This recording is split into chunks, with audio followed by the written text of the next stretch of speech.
45 నుంచి నన్ను బేగంపేట దగ్గర ఆపేస్తున్నారు. ఇక్కడ కాదు అక్కడ, అక్కడ కాదు ఇక్కడ, బ్యారికేడ్స్ వేసేసారు, అదే సార్ ఇదే సార్ అని అంటున్నారు. ముఖ్యమంత్రి గారు, గతంలో ప్రభుత్వాలు నడిపించేది రాజు బాగుండాలని మేము చేస్తాం. మేము ఒక జోగిని, ఒక అమ్మవారి మీద కళ్యాణం చేసుకొని వచ్చేవాళ్ళము. మాకు ప్రయారిటీ ఇవ్వకపోతే నిజంగా ప్రభుత్వాలు ఉంటాయి పోతాయి. నేను చంద్రబాబు నాయుడు గారు, వైఎస్ఆర్ గారు, రాజశేఖర రెడ్డి గారు నుంచి చూశాను. ఇప్పుడు మీరు వచ్చారు.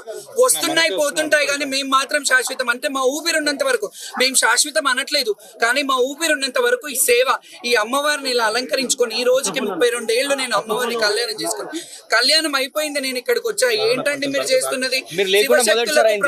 నేను అదే నేను అంటున్నా. 45 మినిట్స్ నుంచి నన్ను తిప్పుతూ ఉన్నారు పోలీసు వాళ్ళు. నిజంగా గవర్నమెంట్ ఫ్లాప్ అయిందని చెప్పాలి, ఫ్లాప్ అయిందనే చెప్పాలి. నేను మంత్రి గారికి, కొండ సురేఖ గారికి మెమరాండం ఇచ్చాను.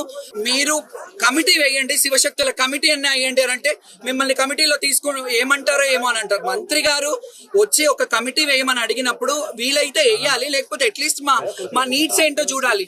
ఇక్కడ వచ్చేది 70% శివశక్తులే వస్తారు. మీరందరు చూడండి, 70% ఆఫ్ శివశక్తులు ఉంటారు. మేము అమ్మవారిని ఒంట్లో ఆవహించుకొని చెప్పి, పిల్లలు పుడతారు అక్కడికి వెళ్ళండి, ఆ నీళ్లు తాగండి, నీళ్లలో స్నానం చేయండి, గజ్జి తామర లాంటివి అమ్మవారి పలకలు అవుతాయి, అవన్నీ తగ్గుతాయని మేము ప్రచార సారథులుగా ఒక 30-35 ఏళ్ల నుంచి మేము ఇట్లా ఉన్నాం. మీరు మాకు ఇచ్చే గౌరవం ఇదా?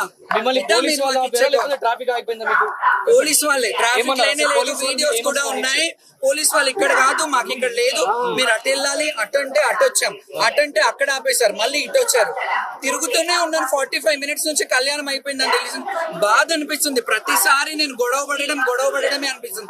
మీ అందరికి ఏమనిపిస్తుంది అంటే, నేనేదో పబ్లిసిటీస్, నన్ను లాస్ట్ ఇయర్ మరి బాగానే చేశారు కదా, ఉత్సవాలు బాగానే వచ్చాం కదా, మరి గత ప్రభుత్వం అట్లీస్ట్ ఆ ఇనిషియేట్ తీసుకుంది. ఏం జరిగిన వీళ్ళందరికీ తెలుసు.